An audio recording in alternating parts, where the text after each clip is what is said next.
Have you ever hidden something like your favorite snack or some extra money, forgot about it, and then got a pleasant surprise when it popped up?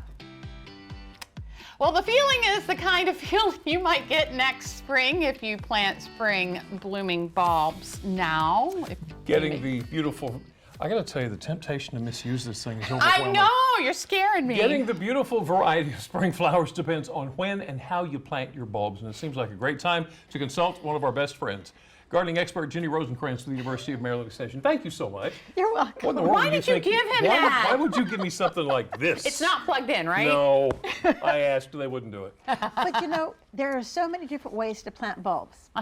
And the thing to do is to remember how deep they need to go. Right. And when you realize crocuses only need to be maybe 1 inch to 2 inches deep, then you can go ahead and use a trowel. And that's not too hard. Right. Right. If you need to do some tulips, which are smaller, they need to go at least 6 inches. So you could do something like this where you can actually stand on this. Okay. And if you have sandy soil, it goes right on down and it's not such a big deal. Right. But if you have to have like daffodils that need to go down 8 to 10 inches, Oh, that auger is awesome. You just push the button and off you go. it goes in. Now the best thing to do is to remove the mulch first, because I've done that before with the mulch. It just kind of flies all in your face. Safety glasses are a good thing.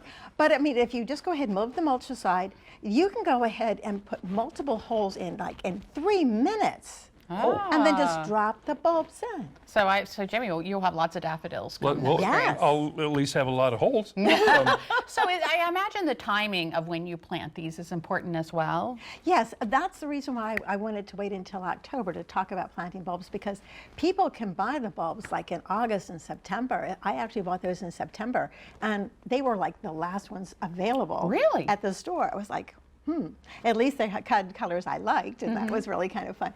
But no, the thing is, these guys originally are from the mountains of Europe, really high mountains where it's cold and where, yeah, they have really good drainage because it's a mountain. You know how mountains don't hold water, Right, everything sort of right. runs downhill. So that's what they like, and that's why they're grown in Holland, because Holland is also very, very cold.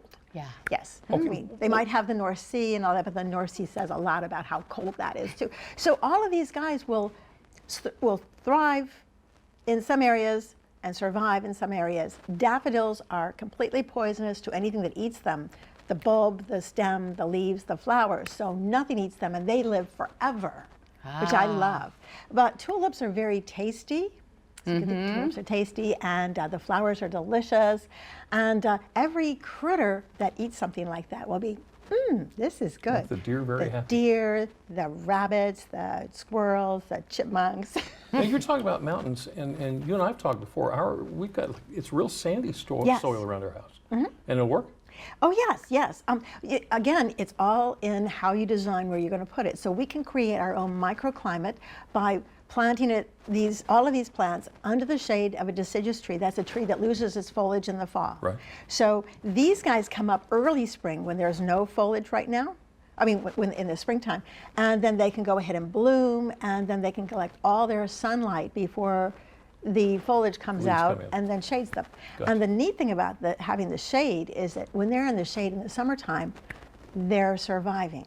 Because it's not hot. Oh, it's still hot, but it's not like you're not baking in the sun. That's gorgeous. Yes, Yeah. yeah. So with these also, if you've had them for year after year, of course they multiply a little yes. bit. So you have to go in and kind of thin them out at some point? Yeah, the best time to do that, though, is when, you know, a lot of people they used to like to braid the foliage and all that. Please don't do that. It's a waste of your time unless you have nothing else to do.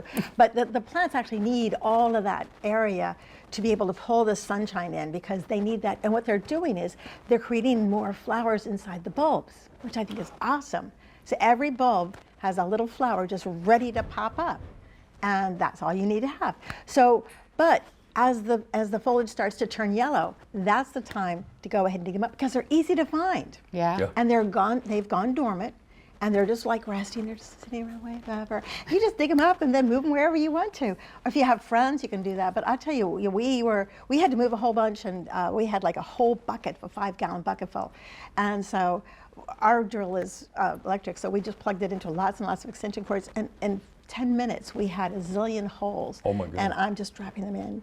Make sure that the pointy end is top and Right. that the roots are on the bottom. Easy peasy. Easy go. peasy Yes. and beautiful. And beautiful. Jenny Rosenkranz, University of Maryland Extension, thank you so much You're welcome. for coming in. And please take your drill with Do you. I have to give this back now? Yes, you do. Most definitely.